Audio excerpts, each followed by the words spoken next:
안녕하세요. 김경애TV의 김경애입니다. 김유정의 단편소설 봄 낭독해 보겠습니다. 장인님, 인젠 내가 이렇게 뒤통수를 긁고 나이가 찼으니 성례를 시켜줘야 하지 않겠느냐고 하면 대답이 늘 이 자식아 성례고 뭐고 미처 자라야지 하고 만다. 이 자라야 한다는 것은 내가 아니라 장차 내 아내가 될 점순이의 키 말이다. 내가 여기 와서 돈 한 푼 안 받고 일하기를 3년 하고 꼬박이 7달 동안을 했다. 그런데도 미처 못 자랐다니까. 이 키는 언제야 자라는 겐지 짜장 영문 모른다. 일을 좀 더 잘해야 한다든지 혹은 밥을 많이 먹는다고 노산 걱정이니까 좀 덜 먹어야 한다든지 하면 나도 얼마든지 할 말이 많다. 하지만 점순이가 아직 어리니까 더 자라야 한다는 여기엔 어째 볼 수 없이 그만 벙벙하고 만다. 이래서 나는 애초에 계약이 잘못된 걸 알았다. 이때면 이때 3년이면 3년 기한을 딱 작정하고 일을 했어야 원할 것이다. 덮어놓고 딸이 잘하는 대로 성례를 시켜주마 했으니 누가 늘 지키고 섰는 것도 아니고 그 키가 언제 자라는지 알 수 있는가? 그리고 난 사람의 키가 무럭무럭 자라는 줄만 알았지 붙박이 키에 모로만 벌어지는 몸도 있는 것을 누가 알았으랴? 때가 되면 장인님이 어려나라 싶어서 군소리 없이 꾸벅꾸벅 일만 해왔다. 그런 말이다. 장인님이 제가 다 알아차려서 참 너 일 많이 했다. 고만 장가들어라 하고 살림도 내주고 해야 나도 좋을 것이 아니냐. 시치미를 딱 대고 도리어 그런 소리가 나올까 봐서 지레 펄펄 뛰고 이 야단이다. 명색이 좋아 들이싸이지 일하기에 싱겁기도 할 뿐더러 이건 참 아무것도 아니다. 숙맥이 그걸 모르고 점순이의 키 자라기만 까맣게 기다리지 않았나. 언젠가는 하도 갑갑해서 자를 가지고 덤벼들어서 그 키를 한번 재볼까 했다마는 우리는 장인님이 내를 해야 한다고 해서 마주서 이야기도 한마디 하는 법 없다. 우물길에서 언제나 마주칠 적이면 겨우 눈어림으로 재보고 하는 것인데 그럴 적마다 나는 저만큼 가서 재미 키도 하고 논둑에다 침을 태 뱉는다. 아무리 잘 봐야 내 겨드랑 다른 사람보다 좀 크긴 하지만 밑에서 너물락말락 밤낮 요 모양이다. 괴돼지는 푹푹 크는데 왜 이리도 사람은 안 크는지 한동안 머리가 아프도록 궁리도 해보았다. 아하, 물동이를 자꾸 이니까 뼈다귀가 움츠러드나 보다 하고 내가 넌짓넌짓이 그 물을 대신 길어도 주었다. 뿐만 아니라 나무를 하러 가면 선앙당에 돌을 올려놓고 점순이의 키 좀 크게 해 줍소서. 그러면 다음엔 떡 갖다 놓고 고사 드립 주니까 하고 치성도 한두 번 드린 것이 아니다. 어떻게 대먹은 키인지 이래도 막무가내니. 그래 내 어저께 싸운 것이지 결코 장인님이 밉다든가 해서가 아니다. 뭐를 묻다가 가만히 생각해보니까 또 싱겁다. 이 벼가 자라서 점순이가 먹고 좀 큰다면 모르지만 그렇지도 못한 걸 내 심어서 뭘 하는 거냐. 해마다 앞으로 축 붉어지는 장인님의 아랫배가 너무 먹은 걸 모르고 내 병이라나 그 배. 아랫배를 불리기 위하여 심곤 조금도 쉽지 않다. 아이고 배야.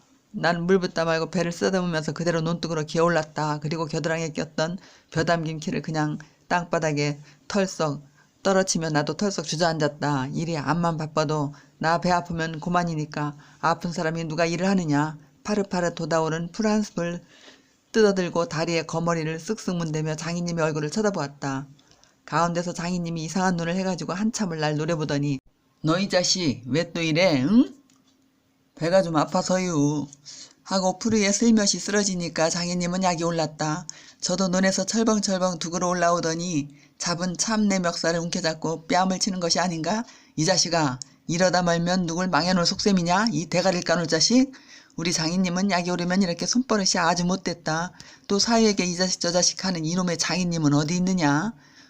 오죽해야 우리 동리에서 누굴 물론하고 그에게 욕을 안 먹는 사람은 명이 자르다 한다.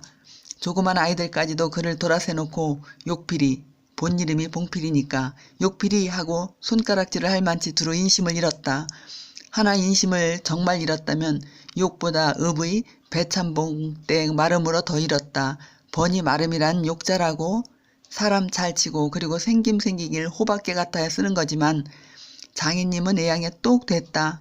장인께 닭말이나 좀 보내지 않는다든가 애벌론 때 품을 좀 안 준다든가 하면 그의 가을에는 영락없이 땅이 뚝뚝 떨어진다. 그러면 미리부터 돈도 먹고 술도 먹이고 안달재신으로 돌아치던 놈이 그 땅을 슬쩍 돌아앉는다. 이 바람에 장인님 집 예안간에는 눈깔 커다란 황소한 놈이 절로 엉금엉금 기어들고 동리 사람들은 그 욕을 다 먹어가면서도 그래도 굽신굽신하는 게 아닌가? 그러나 내겐 장인님이 감히 큰소리할 계제가 못된다. 뒷생각은 못하고 뺨 한 개를 딱 때려놓고는 장인님은 무색해서 덤덤히 쓴 침만 삼킨다. 난 그 속을 퍽 잘 안다. 조금 있으면 가을도 꺾어야 하고 모도 내야 하고 한창 바쁜 때인데 나 일 안 하고 우리 집으로 그냥 가면 그만이니까. 작년 이맘때도 트집을 좀 하니까 늦잠 잔다고 돌멩이를 집어던져서 자는 놈의 발목을 삐게 해놨다. 사날씩이나 건승 끙끙 앓았더니 종당에는 거반 울상이 되지 않았는가? 예, 그만 일어나 일 좀 해라. 그래야 올가래 벼 잘 되면 너 장가들지 않니? 그래 기가 번쩍 뛰어서 그날로 일어나서 남이 이틀 품들일 논을 혼자 삶아놓으니까 장인님도 눈깔이 커다랗게 놀랐다. 그럼 정말로 가을에 와서 혼인을 시켜줘야 원 경우가 옳지 않겠나? 벼섬을 척척 들여 쌓아도 다른 소리는 없고 물동이를 이고 들어오는 점순이를 담배통으로 가리키며 이 자식아 미처 커야지. 저걸 무슨 혼인을 한다고 그러니 원. 하고 남 낯장만 붉게 해주고 그만이다. 골김에 그저 이놈의 장인님하고 대돌에다 메꽂고 우리 고향으로 내뺄까 하다가 꾹꾹 참고 말았다. 참말이지 난 이 꼴하고는 집으로 차마 못 간다. 장가를 들러갔다가 오죽 못났어야 그대로 쫓겨왔느냐고 손가락질을 받을 테니까. 논뚝에서 벌떡 일어나 한풀 죽은 장인님 앞으로 다가서며 난 갈 테야유. 그동안 사경 쳐내슈. 너 사위로 왔지 어디 머슴살러 왔니? 그러면 얼찐 성례를 해줘야 안 하지요. 밤낮 부려만 먹고 해준다. 글쎄 내가 안 하는 거냐? 그년이 안 크니까.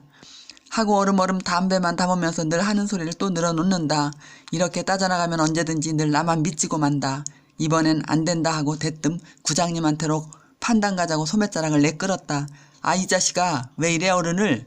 안 간다고 뻗디디고 이렇게 호령은 제 맘대로 하지만 장인님 제가 내 기운을 못 당한다. 막 부려먹고 딸은 안 주고 게다 땅땅 치는 건 다 뭐야. 그러나 내 사실 참 장인님이 미워서 그런 것은 아니다. 그 전날 왜 내가 쇠고개 맞은 봉우리 화전밭을 혼자 갈고 있지 않았느냐. 밭 가생이로 돌적마다 야릇한 꽃내가 물컹물컹 코를 찌르고 머리 위에서 벌들은 가끔 붕붕 소리를 친다. 바위 틈에서 샘물 소리밖에 안 들리는 산골짜기니까 맑은 하늘의 봄볕은 이불 속같이 따스하고 꼭 꿈꾸는 것 같다. 나는 몸이 나른하고 몸살을 아직 모르지만 병이 나려고 그러는지 가슴이 울렁울렁하고 이랬다. 이러이 말이 맘마마 이렇게 노래를 하며 소를 부리면 여느 때 같으면 어깨가 으쓱으쓱한다. 웬일인지 반도 갈지 않아서 온몸이 맥이 풀리고 대고 짜증만 난다. 공연히 소만 드립다 두들기며 아니야 이 망할 자식의 소. 장인님의 소니까 대리를 꺾어줄라. 그러나 내 속은 정말 아니야 때문이 아니라 점심을 이고 온 점순이의 키를 보고 우라가 났던 것이다. 점순이는 뭐 그리 썩 예쁜 계집애는 못 된다. 그렇다고 개떡이냐 하면 그런 것도 아니고 꼭 내 아내가 돼야 할 만치 그저 툭툭하게 생긴 얼굴이다.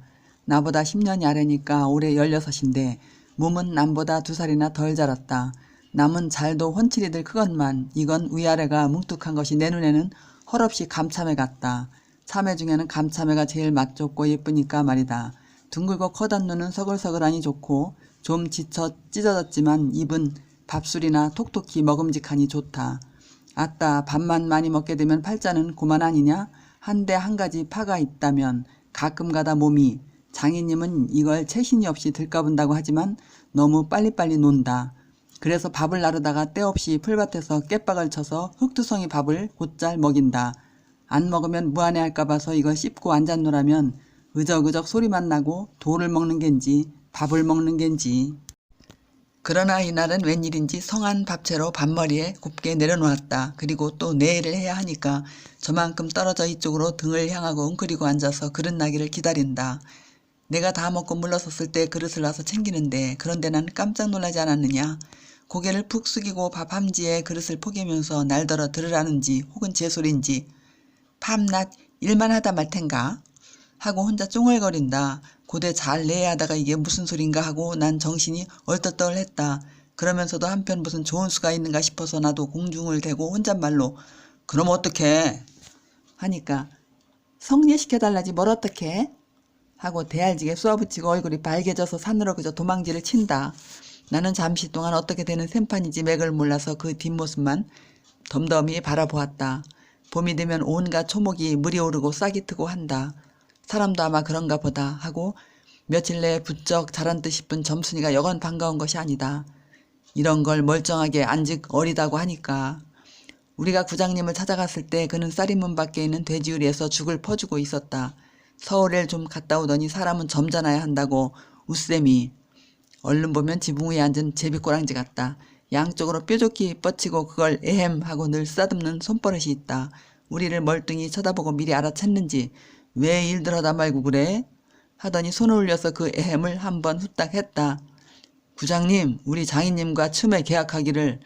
먼저 덤비는 장인님을 뒤로 떠다밀고 내가 허둥지둥 달려들다가 가만히 생각하고 아니 우리 빙장님과 춤에 하고 첫 번부터 다시 말을 고쳤다. 장인님은 빙장님 해야 좋아하고 밖에 나와서 장인님 하면 괜스레 골을 내려든다. 뱀도 뱀이래야 좋으냐고. 창피스러우니 남 듣는 데는 제발 빙장님, 빙모님 하라고 일상 당조짐을 받아오면서 난 그것도 자꾸 잊는다. 당장도 장인님 하다 옆에서 내 발등을 꾹 밟고 곁눈질을 흘키는 바람에야 겨우 알았지만 구장님도 내 이야기를 자세히 듣더니 퍽 딱한 모양이었다. 하기야 구장님뿐만 아니라 누구든지 다 그럴 게다. 길게 길러든 새끼 손톱으로 코를 후벼서 저리 탁 튀기며 그럼 봉필씨 얼른 성례를 시켜주구려. 그렇게까지 제가 하고 싶다는 걸. 하고 내 짐작대로 말했다. 그러나 이 말에 장인님은 삿대질로 눈을 부라리고 아 성례고 뭐고 계집애년이 미쳐 자라야 할 게 아닌가? 하니까 그만 멀수룩해서 입맛만 쩍쩍 다실 뿐이 아닌가? 그것도 그래. 그래 거진 4년 동안에도 안 자랐다니 그 킨 언제 자라지요? 다 그만두고 사경 내슈. 글쎄 이 자식아 내가 크질 말라고 그랬니? 왜 날 보고 떼냐? 빅모님은 참새만한 것이 그럼 어떻게 엘났지요? 사실 장모님은 점순이보다도 기대기 하나가 작다. 장인님은 이 말을 듣고 껄껄 웃더니 그러나 암만 해도 돌씹은 상이다. 코를 푸는 척하고 날 은근히 골리려고 팔꿈치로 옆 갈비뼈를 퍽 치는 것이다. 더럽다. 나도 종아리에 파리를 쫓는 척하고 허리를 구부리며 그 궁둥이를 꽉 떼밀었다. 장인님은 앞으로 우찔근하고 쌀인문깨로 쓰러질 듯하다 몸을 바로 고치더니 눈총을 몹시 쏘았다. 이런 쌍년의 자식 하고 싶으나 남의 앞이라서 차마 못하고 섰는 그 꼴이 보기에 퍽 쟁그라웠다. 그러나 이 밖에는 별반 신통한 기정을 얻지 못하고 도로 논으로 돌아와서 모를 부었다. 왜냐면 장인님이 뭐라고 귓속말로 수근수근하고 간 뒤다. 구장님이 날 위해서 조용히 데리고 아래와 같이 일러주었기 때문이다. 뭉태의 말은 구장님이 장인님에게 땅 두마지기 얻어붙이니까 그래 끼었다고 하지만 난 그렇게 생각 않는다. 자네 말도 하기야 옳지. 암 나이 찼으니까 아들이 급하다는 게 잘못된 말은 아니야. 하지만 농사가 한창 바쁠 때 일을 안 한다든가 집으로 달아난다든가 하면 손해지루. 그것도 징역을 가거든. 여기에 그만 정신이 번쩍 났다. 왜 요전에 삼포마에서 산에 불 좀 놓았다고 징역 간 거 못 봤나? 재산에 불 놓아도 징역을 가는 이때인데 남의 동산을 버려주니 그 죄가 얼마나 더 중한가. 그리고 자넨 정장을 사경받으러 정장 가겠다 했다. 간대지만 그러면 괜시리 죄를 들쓰고 들어가는 걸세. 또 결혼도 그렇지. 법률에 성년이란 게 있는데 21가 돼야 비로소 결혼을 할 수 있는 걸세. 자넨 물론 아들이 늦을 걸 염려하지만 점순이로 말하면 이제 겨우 16이 아닌가? 그렇지만 아까 빙장님의 말씀이 올 가을에는 열일을 제치고라도 성례를 시켜주겠다 하니 좀 고마울 겐가? 빨리 가서 뭐 붙던 거나 마저 붙게. 군소리 말고 어서 가. 그래서 오늘 아침까지 끽소리 없이 왔다. 장인님과 내가 싸운 것은 지금 생각하면 뜻밖의 일이라 안 할 수 없다. 장인님으로 말하면 요즘 자긴들에게 행세를 좀 하고 싶다고 해서 돈이 있으면 양반이지 별게 있느냐 하고 일부러 아랫배를 툭 내밀고 걸음도 뒤틀리게 걷고 하는 이 판이다. 이까지 낮쯤 두들기다 남의 땅을 가지고 모처럼 닦아놓았던 가문을 망친다든가 할 어른이 아니다. 또 나로 논자면 아무쪼록 잘 배서 점순에게 얼른 장가를 들어야 하지 않느냐. 이렇게 말하자면 결국 어젯밤 뭉태네 집에 맛을 간 것이 썩 나빴다. 낮에 구장님 앞에서 장인님과 내가 싸운 것을 어떻게 알았는지 대고 빈정거리는 것이 아닌가? 그래 맞고도 그걸 가만둬? 그럼 어떡하니? 임마 봉필이를 모판에다 거꾸로 박아놓지 뭘 어떡해. 하고 괜히 내 대신 화를 내가지고 주먹질을 하다 등장까지 쳤다. 놈이 본시 괄갈은 하지만 그래놓고 날더러 석유값을 물라고 막 지다위를 붓는다. 난 어안이 벙벙해서 잠자코 앉았으니까 저만 연방 짓거리는 소리가 밤낮 일만 해주고 있을 테냐? 영득이는 1년을 살고도 장갈 들었는데 난 4년이나 살고도 더 살아야 해. 네가 세 번째 사연질이나 아니? 세 번째 사위? 남의 일이라도 분하다 이 자식아. 우물애가 빠져 죽어. 나중에는 겨우 손톱으로 목을 따라고까지 하고 제 아들같이 함부로 훅닥이었다. 별의별 소리를 다 해서 그대로 옮길 수는 없으나 그 줄거리는 이렇다. 우리 장인님이 딸이 셋이 있는데 맏딸은 재작년 가을에 시집을 갔다. 정말은 시집을 간 것이 아니라 그 딸도 대리사위를 해가지고 있다가 내보냈다. 그런데 딸이 10살 때부터 19, 즉 10년 동안의 대리사위를 갈아들이기를 동리에선 사위부자라고 이름이 났지만은 연놈이란 참 너무 많다. 장인님이 아들은 없고 딸만 있는 거로 그 다음 딸을 대리사위를 해올 때까지는 부려먹지 않으면 안 된다. 물론 머슴을 두면 좋지만 그건 돈이 드니까. 일 잘하는 놈을 고르느라고 연방 바꿔드렸다. 또 한편 놈들이 욕만 줄창 퍼붓고 심의도 부려먹으니까 베리상에서 달아나기도 했겠지. 점순이는 둘째 딸인데 내가 일테면 그 세 번째 대리사위로 들어온 셈이다. 내 담으로 네 번째 놈이 들어올 것을 내가 일도 참 잘하고 그리고 사람이 좀 어수룩하니까 장인님이 잔뜩 붙들고 놓질 않는다. 셋째 딸이 이제 6살, 적어도 10살은 돼야 대리사위를 할 테이므로 그동안은 죽도록 부려먹어야 된다. 그러니 이제는 속 좀 차리고 장가를 들여달라고 때를 쓰고 나자빠져라 이것이다. 나는 건성으로 엉엉 하며 기등으로 들었다. 뭉태는 땅을 얻어 붙이다가 떨어진 뒤로는 장인님만 보면 공연히 못 먹어서 으른거린다. 그것도 장인님이 져달라고 할 적에 제 집에서 위한다는 그 감투. 예전에 원님이 쓰던 것이라나 옆구리에 뽕뽕 좀 먹은 걸레를 선뜩 주었다라면 그럴 리도 없었던 걸. 그러나 나는 뭉태란 놈의 말을 전수히 고지들지 않았다. 꼭 고지들었다면 간밤에 와서 장인님과 싸웠지 무사히 있었을 리가 없지 않은가. 그러면 딸에게까지 인심을 잃은 장인님이 혼자 나빴다. 실토이진 않은 점순이가 아침상을 가지고 나올 때까지는 오늘은 또 얼마나 밥을 담았나 하고 이것만 생각했다. 상에는 된장찌개하고 간장 한 종지, 조밥 한 그릇, 그리고 밥보다 더 수부룩하게 담은 산나물이 한 대접. 이렇다. 나물은 점순이가 틈틈이 해오니까 2대접이고 4대접이고 멋대로 먹어도 좋으나 밥은 장인님이 한 사발 외엔 더 주지 말라고 해서 안 된다. 그런데 점순이가 그 상을 내 앞에 내놓으며 제 말로 짓거리는 소리가 구장님한테 갔다 그냥 온담 그래? 하고 엊그제 산에서와 같이 대우 쫑알거린다. 딸은 내가 더 단단히 덤비지 않고 만 것이 좀 어리석었다. 속으로 그랬다. 나도 저쪽 벽을 향하여 애면하면서 내 말로 안 된다는 걸 그럼 어떡한담? 하니까 샘을 잡아채지 그냥 둬? 이 바보야? 하고 또 얼굴이 빨개지면서 성을 내며 안으로 셀쭉하니 티들어가지 않느냐. 이때 아무도 본 사람이 없었게 망정이지 보았다면 내 얼굴이 어미 잃은 황새새끼처럼 가엾다 했을 것이다. 사실 이때만큼 슬펐던 일이 또 있었는지 모른다. 다른 사람은 암만 못생겼다 해도 괜찮지만 내 아내들 점순이가 병신으로 본다면 참 신세는 따분하다. 밥을 먹은 뒤 지게를 지고 일터로 가려 하다 도로 벗어던지고 바깥 마당 공서구에 들어누워서 나는 차라리 죽느니만 갖지 못하다 생각했다. 내가 일 안 하면 장인님 저는 나이가 먹어 못하고 결국 농사 못 짓고 만다.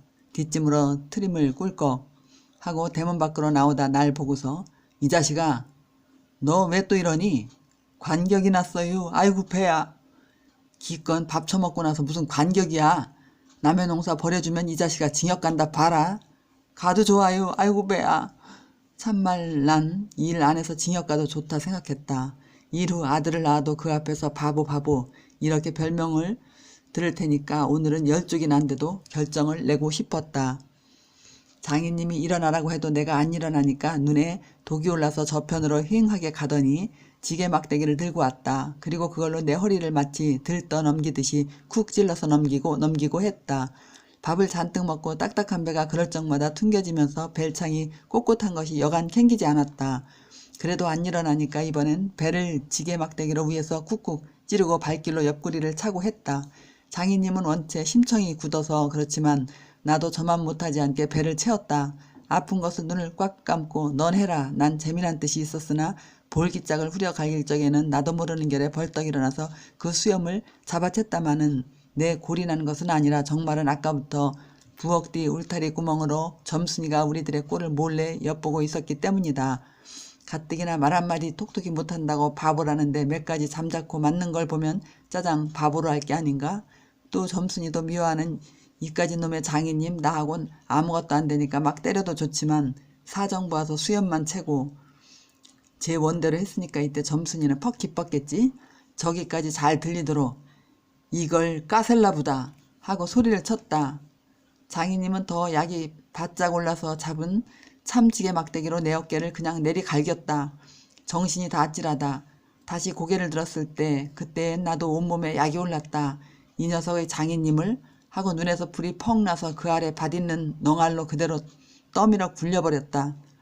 조금 있다가 장인님이 씩씩 하고 한번 해보려고 기어오르는 걸 얼른 또 떠밀어 굴려버렸다. 기어오르면 굴리고 굴리면 기어오르고 이러길 한 너댓 번은 하며 그럴 적마다 부려만 먹고 왜 성례 안 하지요? 나는 이렇게 호령했다. 하지만 장인님이 선뜻 오냐 내리라도 성례시켜주마 했으면 나도 성가신 걸 그만두었을지 모른다. 나야 이러면 때린 건 아니니까 나중에 장인 쳤다는 누명도 안 들을 터이고 얼마든지 해도 좋다. 한 번은 장인님이 헐떡헐떡 기어서 올라오더니 내 바지가랑이를 요렇게 노리고서 단박 움켜잡고 매달렸다. 악 소리를 치고 나는 그만 세상이 다 핑그르르 도는 것이. 빙장님 빙장님 빙장님 이 자식 잡아먹어라 잡아먹어.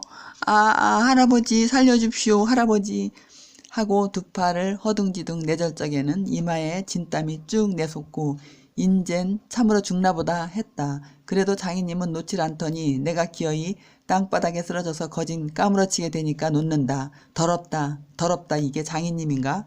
나는 한참을 못 일어나고 쩔맸다. 그러다 얼굴을 드니 눈에 참 아무것도 보이지 않았다. 사지가 부르르 떨리면서 나도 엉금엉금 기어가 장인님의 바지가랑이를 꽉 움키고 잡아놨겄다. 내가 머리가 터지도록 매를 얻어맞은 것이 이 때문이다. 그러나 여기가 또한 우리 장인님이 유달리 착한 곳이다. 여느 사람이면 사경을 주어서라도 당장 내쫓았지. 터진 머리를 볼솜으로 손수 짖어주고 호주머니에 희연 한 봉을 넣어주시고 그리고 올가래엔 꼭 성례를 시켜주마. 암만 말고 가서 뒷골이 콩밭이나 얼른 갈아라 하고 등을 두덕여 줄 사람이 누구냐. 나는 장인님이 너무나 고마워서 어느덧 눈물까지 났다. 점순이를 남기고 이젠 내쫓기려니 하다 뜻밖의 말을 듣고 빙장님 이제 다시는 안 그러겠어요. 이렇게 맹세를 하며 브라샤랴 지게를 지고 일터로 갔다. 그러나 이때는 그걸 모르고 장인님을 원수로만 여겨서 잔뜩 잡아당겼다. 이놈아 놔라 놔. 장인님은 헛손질을 하며 솔개미에 챈 닭의 소리를 연해 질렀다. 놓긴 왜 이왕이면 호되게 혼을 내주리라 생각하고 짓궂이 더 댕겼다마는 장인님이 땅에 쓰러져서 눈에 눈물이 핑 도는 것을 알고 좀 겁도 났다. 할아버지 놔라 놔. 그래도 안 되니까 예 점순아 이 악장의 안에 있었던 장모님과 점순이가 헐레벌떡하고 단숨에 뛰어나왔다. 나의 생각에 장모님은 제 남편이니까 역성을 하는지도 모른다. 그러나 점순이는 내 편을 들어서 속으로 고소해서 하겠지? 대체 이게 웬 속인지 지금까지도 난 영문을 모른다. 아버지를 혼내주기는 제가 내려놓고 이제 와서는 달려들며 에그머니 이 망할 게 아버지 죽이네 하고 내 귀를 뒤로 잡아당기며 마냥 우는 것이 아니냐. 그만 여기에 기운이 탁 꺾여 나는 얼빠진 등신이 되고 말았다. 장모님도 덤벼들어 한쪽 귀마저 뒤로 잡아채면서 또 우는 것이다. 이렇게 꼼짝도 못하게 해놓고 장인님은 지게 막대기를 들어서 사뭇 내려 조겼다. 그러나 나는 구태여 피하려지도 않고 암만 해도 그 속 알 수 없는 점순이 얼굴만 멀거니 들여다보았다. 이 자식 장인 입에서 할아버지 소리가 나오도록 해?